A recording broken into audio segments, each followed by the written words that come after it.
President Joe Biden and Chinese President Xi Jinping began their first person-to-person meeting on Monday since the U.S. President took office nearly 2 years ago. The talks are to take place amid increasing economic and security tensions between the two superpowers as they compete for global influence. Xi and Biden greeted each other with a handshake at a luxury resort hotel in Bali, Indonesia, where they are attending the Group of 20 Summit of Large Economies. As they began their conversation, Biden said that he and Xi have a, quote, responsibility, end quote, to show that their nations can manage their differences and also identify areas of mutual cooperation. Xi added that he hoped the pair would elevate the relationship and that he was prepared to have a candid and in-depth exchange of views with Biden. Both men entered the highly anticipated meeting with bolstered political standing at home. Democrats triumphantly held on to control of the U.S. Senate with a chance to boost their ranks by one in a runoff election in Georgia next month. Meanwhile, Xi was awarded a third 5-year term in October by the Communist Party's National Congress, a break with tradition. We spent a lot of time together.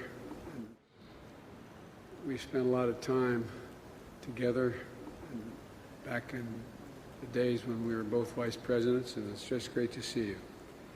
And you and I have had a number of candid and useful conversations over the years, and since I became president as well. You're kind enough to call me to congratulate me, and I congratulate you as well. And I believe there's a little substitute, though, to face-to-face discussions. And as you know, I'm committed to keeping the lines of communications open between you and me personally, but our governments across the board, because our two countries have so much that we have an opportunity to deal with.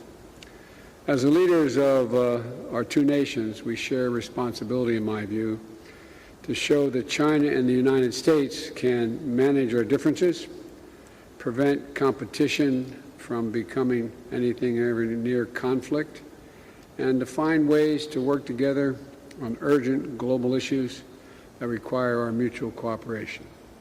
And I believe this is critical for the sake of our two countries and the international community.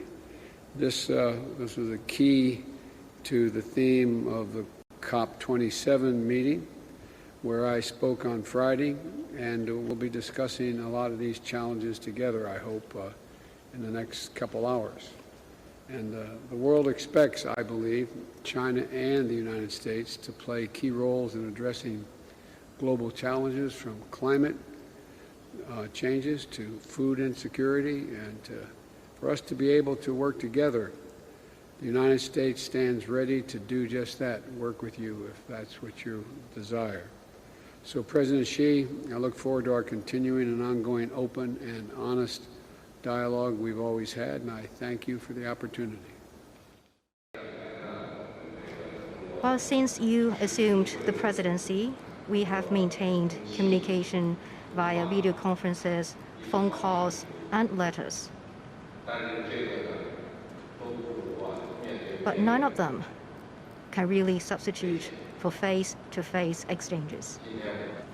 Currently, the China-U.S. relationship is in such a situation that we all care a lot about it, because this is not the fundamental interest of our two countries and peoples, and it is not what the international community expects us. As leaders of the two major countries, we need to chart the right course for the China-U.S. relationship. We need to find the right direction for the bilateral relationship going forward and elevate the relationship. The world expects that China and the United States will properly handle the relationship. And for our meeting, it has attracted the world's attention. So we need to work with all countries to bring more hope to world peace, greater confidence in global stability, and stronger impetus to common development. In our meeting today, I'm ready to have a candid as we always did, have a candid and in-depth exchange of views with you on issues of strategic importance in China-U.S. relations and on major global and regional issues. I look forward to working with you, Mr. President, to bring China-U.S. relations back to the track of healthy and stable growth to the benefit of our two countries and the world as a whole. Thank you.